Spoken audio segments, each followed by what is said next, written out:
I guess it can be overwhelming because you're not sure you belong anywhere, but actually you belong in that in between. Your heart has been just divided in parts. One part of my heart is in Colombia and one part of my heart is here. I don't feel like I belong really anywhere. 3, 2, 1. You're listening to Latino Living. Hola a todos, welcome back to Latino Living, a podcast about the lives of Latinos in Louisiana. Okay, done. Cut the camera. Este podcast es parte de HSJA at Northwestern State University. Hola. Hola. During each episode, we will share with you topics that affect las vidas de Latinos in este corner of the state.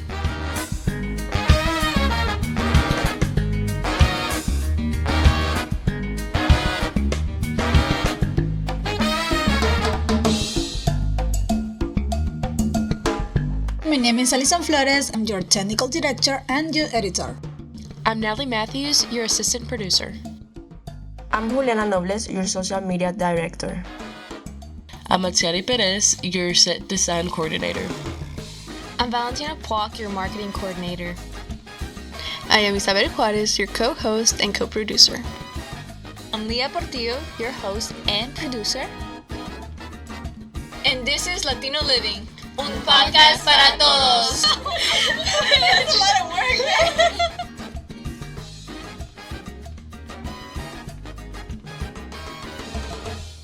The journey to the United States is an emotional one and often takes a lot of time and money.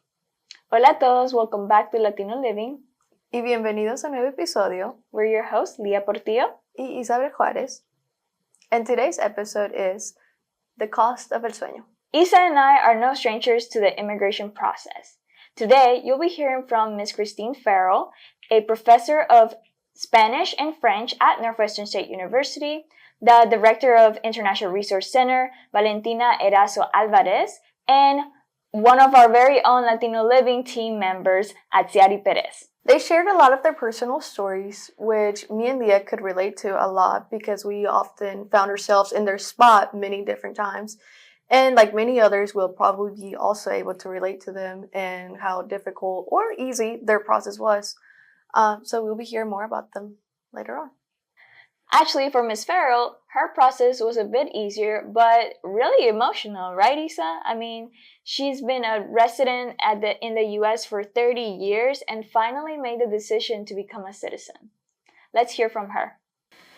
So every immigration story is different, right? And so mine, I never intended to come to the U.S.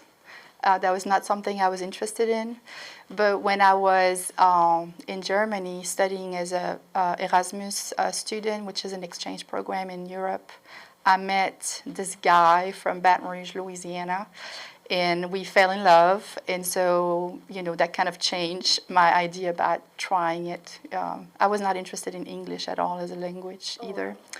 So he came to study in Belgium for a while. We got engaged, we got married, and decided to come back to Louisiana. And so I was on a temporary green card for 2 years because we were married.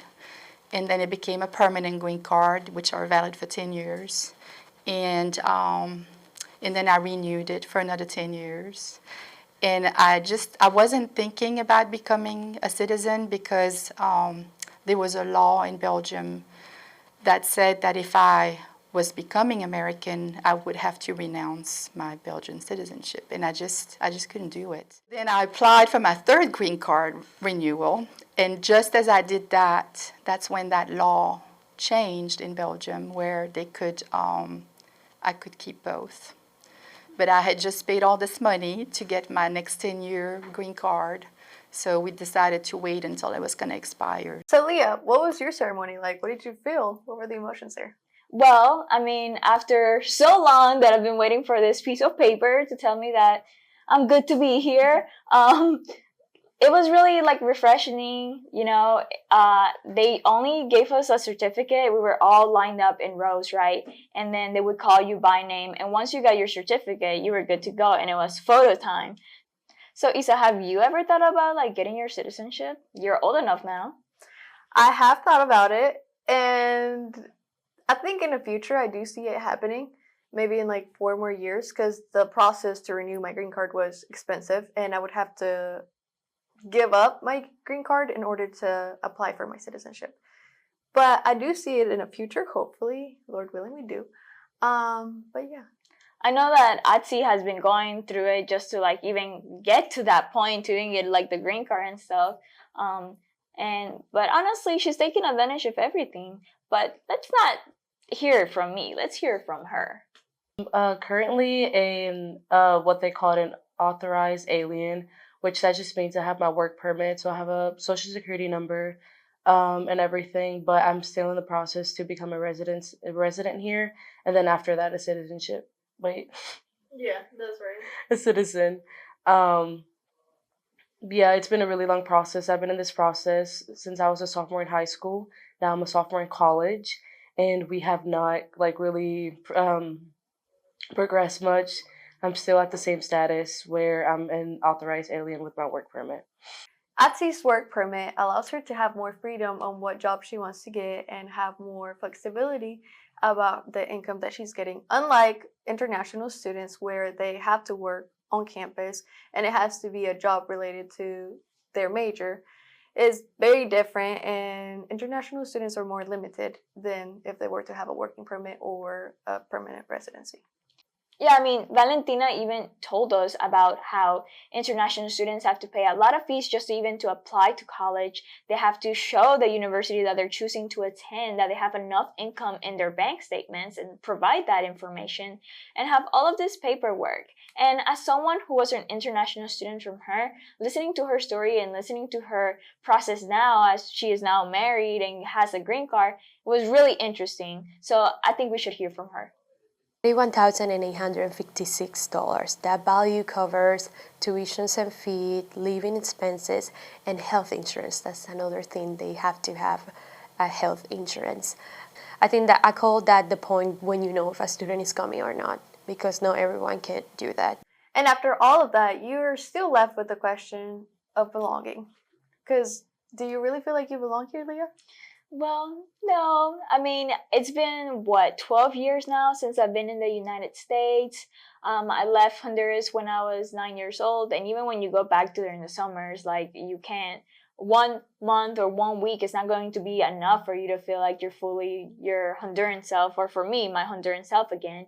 And then I come back over here, and then I still hear my accent sometimes, or people still call me out on things that I don't really understand. Like, I don't understand sarcasm at all. So it's like, it takes on you. Like, I've gone through all of these years waiting for this piece of paper that will, be like, okay, you're good. You are officially, you can belong in the United States, and yet I still don't feel that. But if I were to go back to Honduras, I wouldn't feel like that either. What about you, Isa? Right. I think, like, not only is this an economical process that you have to invest in a lot of money into and time, but it takes an emotional toll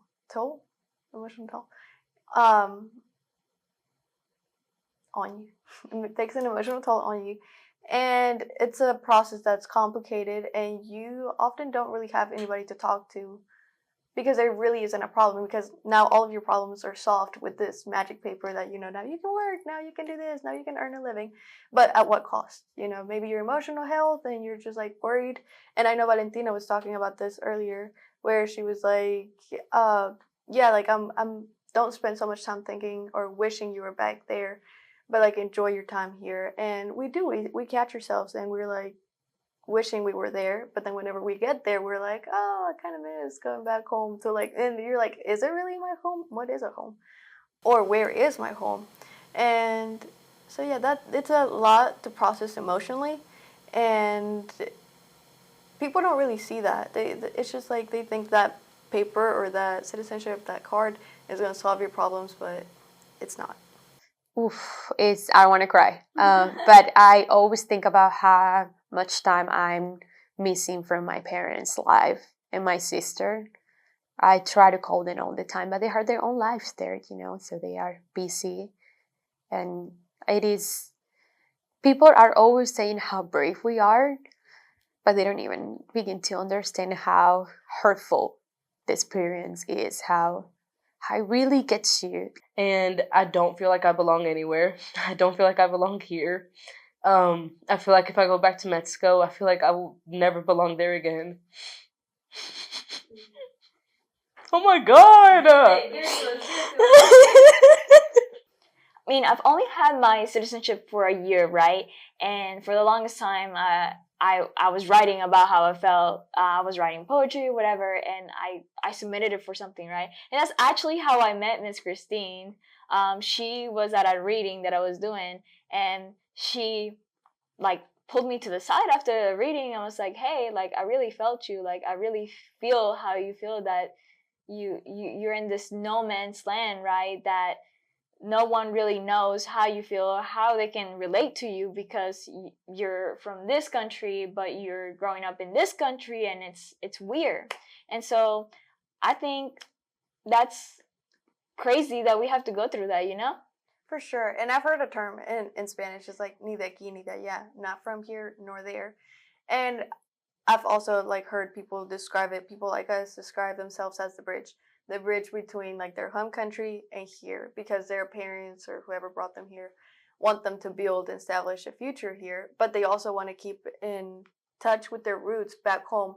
So they're like building this bridge, and they describe themselves as a bridge. So I think that's what we are. I mean, what we're trying to build.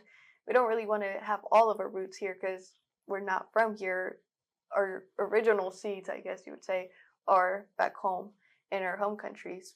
So building that bridge is very hard. And because we know the struggle and how much and how hard it is, we are able to feel more empathy towards people who are going through the same thing, or maybe not the same thing, but are also struggling in a foreign country like we did, which is what Miss Christine was talking about, and how we are able to maybe like help them more because she had people there for her that were able to guide her. And even Valentina was saying that she had friends here that had already been through the process that were able to help her, which made her process so much easier. So now we can do that for other people, you know? Mm-hmm. You know what it's like to be an outsider. So you have empathy for people that are new, that are more reserved. You're trying to figure out things, and then you also learn that if you don't go towards people, like if you don't try to speak, people won't speak to you, right? Because they're so used to being in their little circles. So you become more assertive that way and less shy. But you also think about reaching out to the people that look like they're on the side. I had a roommate. She was from Alexandria. Her name was Allison. She was amazing, and I think she's the only reason I made it my first year.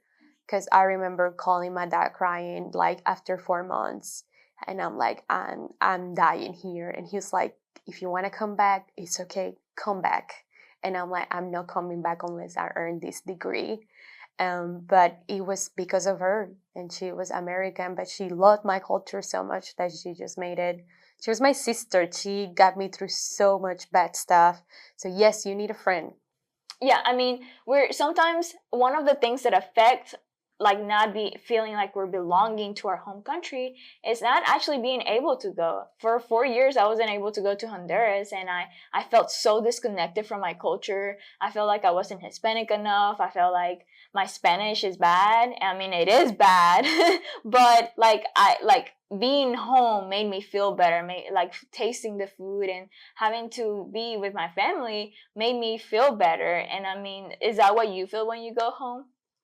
For sure it does. And it's more now of a bittersweet feeling going back. When used to, like, I remember whenever I was younger and we had just been here like a year, we went back. And I was so happy to like go back and finally be back home.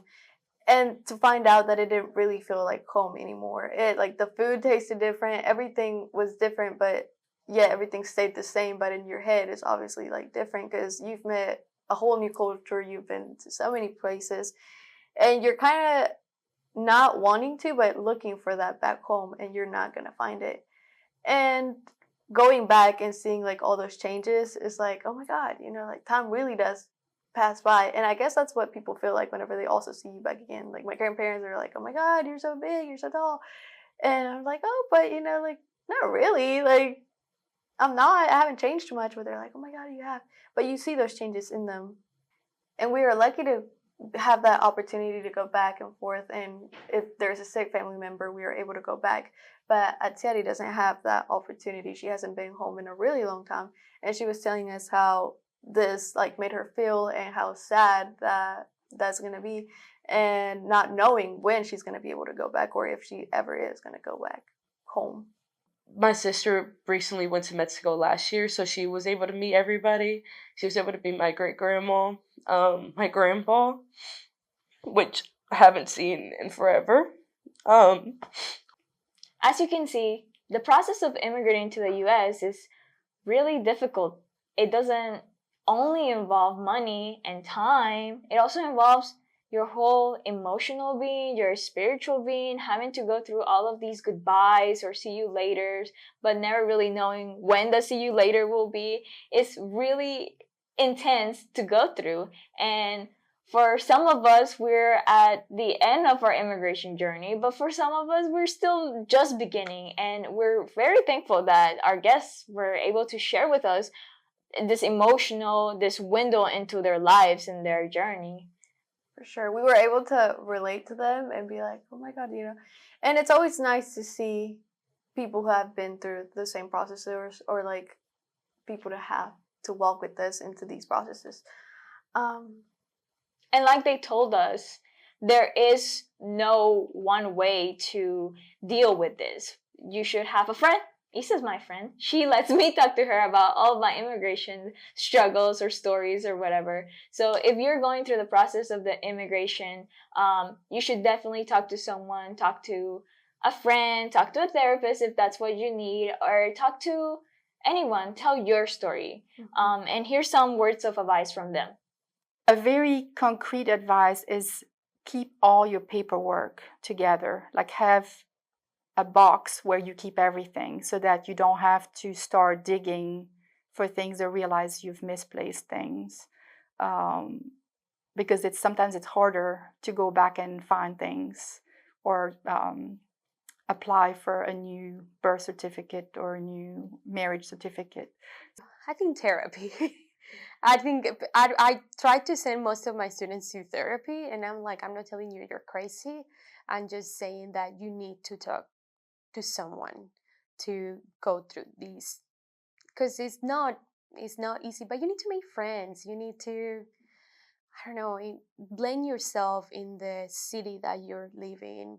The American dream right now, I think I'm already accomplishing it by just coming to college. It's like by myself right now. Like I said earlier, I'm first gen. I'm the first to graduate high school in my family. So this is really big too, because I feel like I'm like a big inspiration for my little siblings and even for my mom, all my family back at home. So I already feel like I'm accomplishing it just by going to school. But yeah, definitely the American dream is, the perfect house with the perfect family and everything with my degree. And I want to be a social worker so I can help more people and like even immigrants and stuff. And also, yeah. And obviously the biggest part of my American dream is becoming a citizen, being able to live here and also visit my family back in Mexico. Yeah. Anything else you'd like to add? I love you. I love you. Sorry we made you cry. It's okay. I'm chill now. We hope you enjoyed this episode and hopefully you learned something. I know this wasn't our usual content, but we wanted to give a chance to our speakers to share their story and have some of you guys relate to their stories and maybe have some inspiration or find some comfort in knowing that there's people out there that have also been through that process. And thank you, Isa, for telling us a little bit about your immigration story. I want us to thank our guests again. You should definitely thank them in the comments for letting us feel with them their journey and feel their stories. It was heavy, and I liked it. Did you like it? I did like it. It definitely makes you reflect on your process, and you're like, wow, I've really been through all of this and this and this, and some of us are not even done. Some of us haven't even begun, but it'll be okay. So I think that's all we have. Do you want to do the ending? I sure do. So this was Latino Living, un podcast para todos. Ciao. So this was Latino Living, un podcast para todos. And this was Latino Living, un podcast para todos. And this was Latino Living, un podcast para todos.